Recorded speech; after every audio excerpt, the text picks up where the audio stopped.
আজি আমি তিনিটা গুৰুত্বপূৰ্ণ আঁচনিৰ শুভ আৰম্ভণি কৰিলোঁ। প্ৰথম আঁচনিটো হ'ল নিযুত বাবু আঁচনি।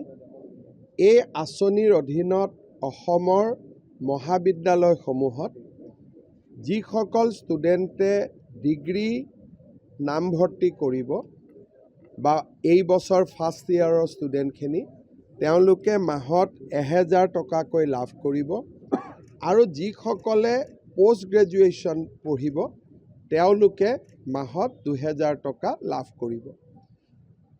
যিসকল হিতাধিকাৰী হ'ব তেওঁলোকৰ বাৰ্ষিক আয় 4 লাখ টকাৰ তলত হ'ব লাগিব।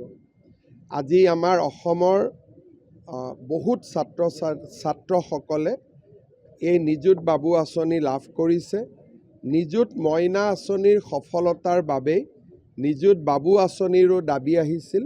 আজি সেই আঁচনিৰ শুভ আৰম্ভণি হ'ল। অসমত আমি আজি আৰু এটা ডাঙৰ আঁচনি আৰম্ভ কৰিলোঁ। তাক আমি নাম দিছোঁ মুখ্যমন্ত্ৰীৰ জীৱন প্ৰেৰণা। সাধাৰণতে ডিগ্ৰী পাছ কৰাৰ পিছত লগে লগে ল'ৰা ছোৱালীয়ে চাকৰি নাপায়। কোনোবাই লোকসেৱা আয়োগৰ পৰীক্ষাৰ কাৰণে, কোনোবাই বেংকৰ পৰীক্ষাৰ কাৰণে, কোনোবাই আনপ্ৰফেশ্যনেল কোৰ্চ কৰিবৰ কাৰণে মাজত তেওঁলোকে 1-2 বছৰ সংগ্ৰাম কৰিব লাগে। এই সময়ছোৱাত তেওঁলোকে যাতে আৰ্থিক অসুবিধাৰ সন্মুখীন হ'ব নালাগে সেইবাবে আমি তেওঁলোকক মাহত 2500 টকা কৰি দিম 12 মাহৰ বাবে। আজি এই আঁচনিটোৰো আৰম্ভণি হ'ল। প্ৰায় 50,000 ছাত্ৰ ছাত্ৰী ইয়াৰ পৰা উপকৃত হ'ব। তৃতীয় আমি আৰু এটা আঁচনি আৰম্ভ কৰিলোঁ যে আমাৰ চৰকাৰত বহুতবোৰ স্কিম আছিলে ষ্টুডেণ্টৰ কাৰণে, কিন্তু PhD স্কলাৰসকলৰ বাবে একো স্কিম নাছিলে।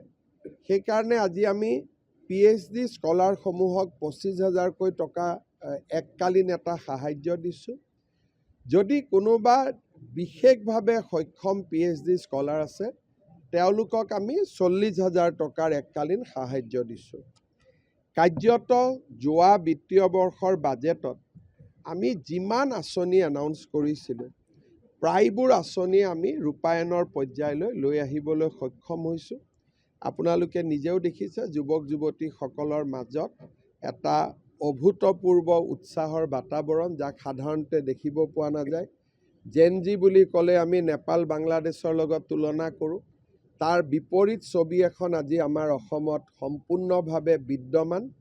অসমৰ যুৱক যুৱতীৰ সপোনবোৰ বাস্তৱত ৰূপায়ণ হোৱাৰ পথত আমি সদায় তেওঁলোকৰ লগত থিয় হৈ থাকিম। আমাৰ এটা প্ৰচেছ চলি আছে। ভোটিং হৈ গ'ল, ব্লক পৰ্যায়ত ভোটিং হৈ গ'ল, সমষ্টি পৰ্যায়ত হৈ গ'ল। এতিয়া আমাৰ ষ্টেট ইলেকশ্যন কমিটি হ'ব আৰু মই আগতে কোৱাতে বহুত জেগাত এটাই নাম আহিছে। গতিকে আমাৰ ইয়াত একো অসুবিধা নাই। কেনেকৈ বৃদ্ধি হ'ব খাজানা? খাজানা বৃদ্ধি হ'লেতো কেবিনেট হ'ব লাগিব। খাজানা বৃদ্ধি হ'লেতো মই জানিব লাগিব। মইতো কেবিনেটত যি হয় এইটো কথা আপোনালোকক কৈয়ে দিওঁ। গতিকে তেনেকুৱাতো কোনো চিন্তাও হোৱা নাই, কোনো কেবিনেট মেমৰেণ্ডামো অহা নাই।